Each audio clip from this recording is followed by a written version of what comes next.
Friends இந்த முட்டை பொரியல் பாருங்களா பார்க்கவே எவ்வளோ ஒரு சூப்பராக இருக்கும். நம்ம 5 முட்டை வச்சு தான் செஞ்சோம் அப்படின்றத யாருமே நம்ப மாட்டாங்க. நம்ம தேங்காய் சேர்த்து பண்ணதுனால இதோட வாசனையும் டேஸ்ட்டும் அந்தளவுக்கு சூப்பராக இருக்கும். வீட்டில் யாராவது கெஸ்ட் யாராவது வந்துட்டாங்கன்னா 5 முட்டை தான் இருக்குது, 10 பேர் வந்துட்டாங்க, எப்படி செய்யுதுன்னு பார்த்தீங்கன்னா இந்த முட்டை பொரியல் ட்ரை பண்ணுங்க. 10 பேருக்குமே தாராளமாக சாப்பிடுவாங்க. டேஸ்ட்டும் அந்தளவுக்கு நல்லா சூப்பராக இருக்கும். இன்னைக்கு சூப்பரான முட்டை பொரியல் தான் பண்ண போகிறோம். எப்படி செய்யலாம்னு பார்க்கலாமா?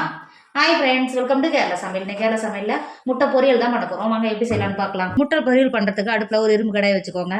ஒரு 2 டேபிள் ஸ்பூன் எண்ணெய் சேர்த்துக்கோங்க. நான் தேங்காய் எண்ணெய் சேர்த்துக்கிறேன். தேங்காய் எண்ணெய் சேர்த்து பண்ணும்போது இதோட டேஸ்ட் நல்லா சூப்பராக இருக்கும். சேர்த்து கொடுத்துக்கோங்க. எண்ணெய் சேர்த்து எண்ணெய் நல்லா சூடாயிடுச்சு. 1/2 டேபிள் ஸ்பூன் கடுகு சேர்த்துக்கோங்க. கடுகு சேர்த்து கடுகு நல்லா பொரிஞ்சு வந்துடுச்சு. 2 கொத்து கருவேப்பிலை சேர்த்துக்கோங்க. அது கூடவே மீடியம் சைஸ் நல்லா பெரிய வெங்காயத்தை நீல வாக்கில் கட் பண்ணி வச்சிருக்கேன். இப்போ சேர்த்து கொடுத்துக்கோங்க. எந்த அளவுக்கு உங்களால் மெல்லிசாக கட் பண்ண முடியுமோ அந்த அளவுக்கு மெல்லிசாக கட் பண்ணி சேர்த்திங்கன்னா இன்னும் நல்லாயிருக்கும். சேர்த்து கொடுத்துக்கோங்க. அது கூடவே 2 பச்சை மிளகாயை ரவுண்டாக கட் பண்ணி வச்சிருக்கேன். இப்போ சேர்த்து கொடுத்துக்கோங்க. காரத்துக்கு அனுசரித்து சேர்த்து கொடுத்துக்கோங்க. சேர்த்து கொடுத்துட்டு அது கூடவே ஒரு 1/2 டேபிள் ஸ்பூன் உப்பு சேர்த்துக்கோங்க. உப்பு சேர்த்து வதக்கும் போது வெங்காயம் சட்டுன்னு இறங்கிடும். சேர்த்துட்டு வதக்கிக்கோங்க. இப்போ பாருங்கள், ஒரு 5 செகண்டு வெங்காயம் வதங்கி வந்திருக்கு. சைடில் 2 டேபிள் ஸ்பூன் இஞ்சி பூண்டு பேஸ்ட் சேர்த்துக்கோங்க. இஞ்சி பூண்டு பேஸ்ட் சேர்த்து வெங்காயத்தோடு வதக்கினா இஞ்சி பூண்டு வெங்காயத்தோடு சேர்ந்து பச்சை வாசனை போய் நல்லா வதங்கி வந்துடும். வதக்கிக்கோங்க.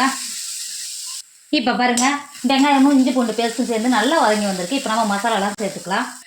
ஒரு டேபிள் ஸ்பூன் சிக்கன் மசாலா சேர்த்துக்கோங்க. ஒரு டேபிள் ஸ்பூன் சில்லி ஃப்ளாக்ஸ் சேர்த்துக்கோங்க. காஞ்சி மிளகாவை மிக்சியில் போட்டு அரைச்சி எடுத்து வச்சுருக்கேன். சேர்த்து கொடுத்துக்கோங்க. 1/4 டேபிள் ஸ்பூன் காஷ்மீர் மிளகாத்தூள் சேர்த்துக்கோங்க. 1/4 டேபிள் ஸ்பூன் மட்டும் போதும். சேர்த்து கொடுத்துக்கோங்க. சேர்த்துட்டு ஒரு 2 செகண்ட் நல்லா பச்சை வடை போகிறதுக்கு வதக்கிக்கோங்க.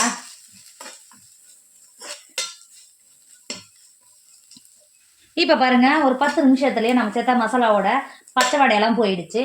5 முட்டையை உடச்சி ஒரு பாத்திரத்தில் வச்சுருக்கேன். இப்போ உள்ள சேர்த்து கொடுத்துக்கோங்க. சேர்த்து கொடுத்துட்டு அது கூடவே ஒரு பிஞ்சு உப்பு சேர்த்துக்கோங்க. 1/2 டேபிள் ஸ்பூன் மிளகுத்தூள் சேர்த்துக்கோங்க. சேர்த்து கொடுத்துட்டு அடுப்பை லோக்கில் வச்சு நல்லா கிண்டி கொடுத்துக்கோங்க. நல்லா ட்ரை ஆகிற வரைக்கும் கிண்டி கொடுத்துக்கிட்டே இருங்க. இப்போ பாருங்கள், எந்த அளவுக்கு நல்லா ட்ரை ஆகி வந்திருக்கு பார்த்தீங்களா? இப்போ ஒரு 10 நிமிஷத்துக்கு நல்லா கிண்டி கொடுத்துக்கோங்க. கிண்டி கொடுத்தனா இன்னும் நல்லா ட்ரை ஆகி வரும். உதிரியாக வர வரைக்கும் நல்லா கிண்டி கொடுத்துக்கிட்டே இருங்க.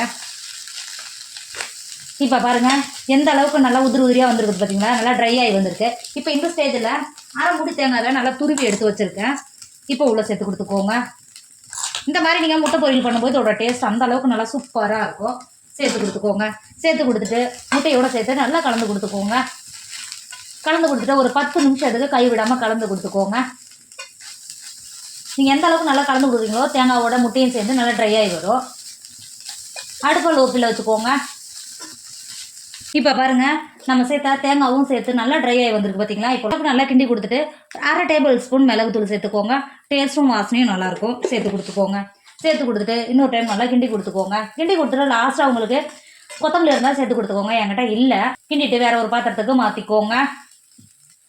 இப்போ பாருங்கள், நம்மளோட கம வாசனையோட முட்டை பொரியல் சூப்பராக ரெடி ஆகிடுச்சு. இதோட டேஸ்ட் அந்த அளவுக்கு சூப்பராக இருக்குது. உங்ககிட்ட அந்த முட்டை தான் வீட்டில் இருக்குது, 10 பேர் இருக்காங்க, 10 பேர் சாப்பிட்ற மாதிரி நம்ம எப்படி பொரியல் பண்ணுறதுனா கண்டிப்பாக இந்த மாதிரி ட்ரை பண்ணுங்கள். வீட்டில் இருக்கிற குழந்தைங்களாம் விரும்பி சாப்பிடுவாங்க. டேஸ்ட்டும் அந்த அளவுக்கு நல்லா சூப்பராக இருக்கும். இப்போ நீங்களும் ட்ரை. என்னோட வீடியோ உங்களுக்கு பிடிச்சிருந்தா உங்கள் ஃப்ரெண்டு உங்கள் ஃபேமிலிக்கு ஷேர் பண்ணுங்கள். மறக்காமல் கேரளா சமையலை சப்ஸ்கிரைப் பண்ணிக்கோங்க. தேங்க்யூ.